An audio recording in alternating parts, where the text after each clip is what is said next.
rather more personal setting, if I may, and let's bring the conversation to Nigeria. I've looked across the Nigerian press, I've listened to people from the National Assembly, and I've also looked at some records coming out of the courts in your country and in America as well, and there are serious allegations concerning you and your family and corruption and kickbacks. Now, are you prepared to face those charges and to give a full accounting? Very, very much so. Very much so. And if you have any evidence, Steve, please show it to me, and I will defend myself anywhere in the world. Well, because what you are saying let's is absolute nonsense, without due respect. I am the only leader in Nigeria that has been examined and reported upon by the anti-corruption bodies in Nigeria. I am the only one. When your successor took over, he described corruption in the country as endemic, and he said it was the country's elite that was responsible. Well, he is one of them. One of what? He's one of Nigeria's elite. Well, of course he is, and he's saying, as he takes over and looks at what is happening inside government, there is corruption to the very top.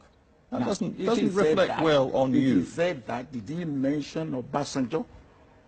Did he mention Obasanjo, Steve? But you were the president. I am the responsible for the governance of your country. No, I'm not responsible for the corruption of every Nigerian. Not every Nigerian, but you are, in the end, the chief executive of a country which your own successor says is endemically corrupt. You have made strong allegation against me personally, and against my family. I'm coming to that. And you have no way to substantiate it. Substantiate it.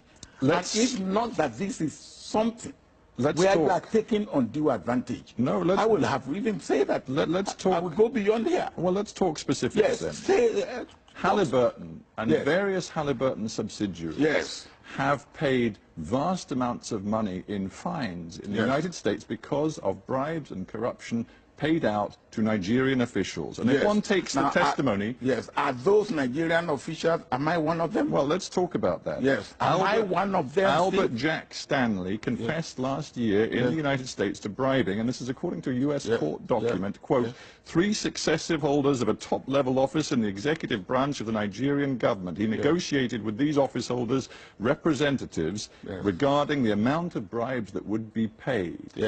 Now, if one cross-checks that, I'm coming to that, if one cross-checks that with the testimony before a French prosecutor of Jeffrey Tesla, another Halliburton agent involved, I'm sure you know these names, he named you as one of 3 successive Nigerian heads of state who'd been involved in negotiations with the Halliburton subsidiaries, which were later in a U.S. court found to have been guilty of bribes and corruption on a massive scale. Tesla will never say that.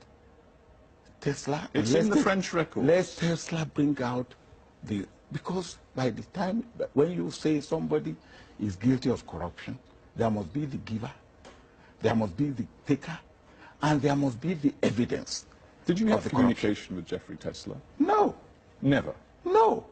Absolutely never. Despite anything, not me personally. As you know, he's been arrested. And the U.S. is now seeking his extradition. Are you worried about what he may say in a U.S. court? I am not worried. He will bring evidence. I'm not worried. I am not worried. I am very, very sure of my position and my stand. All right? I do not say that people in my government were not corrupt.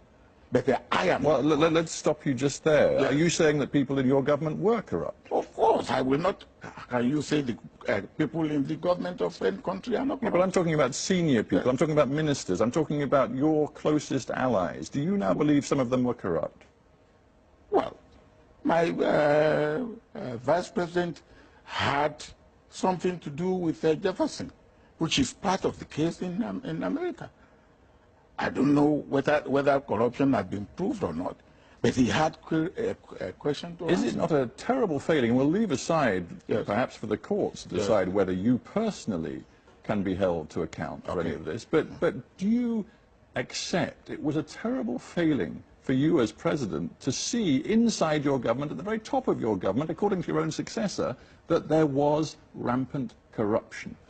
I do not accept that, because if in any government, somebody is found to be corrupt, the onus lie on the head of that government to bring that man to book. When I was the head of government, there's no case of corruption against any minister, any high government official. But that just shows the system doesn't work. No, I don't agree with you. But you've admitted to me that corruption was prevalent in your country when you were president, and yet not one senior official inside your federal government has been convicted of serious corruption. I do not agree with you. You don't have your facts correct. In my government, 3 ministers were charged to court. In fact, one died in the process. The Inspector General of Police was charged and convicted. The President of the Senate in my own party was charged to court. Our Minister of Education was charged to court. What more do you want? Not to talk of permanent secretaries and things. Who currently is under investigation is your own eldest daughter. Yes, your own eldest daughter. Yes, what happened to my eldest daughter?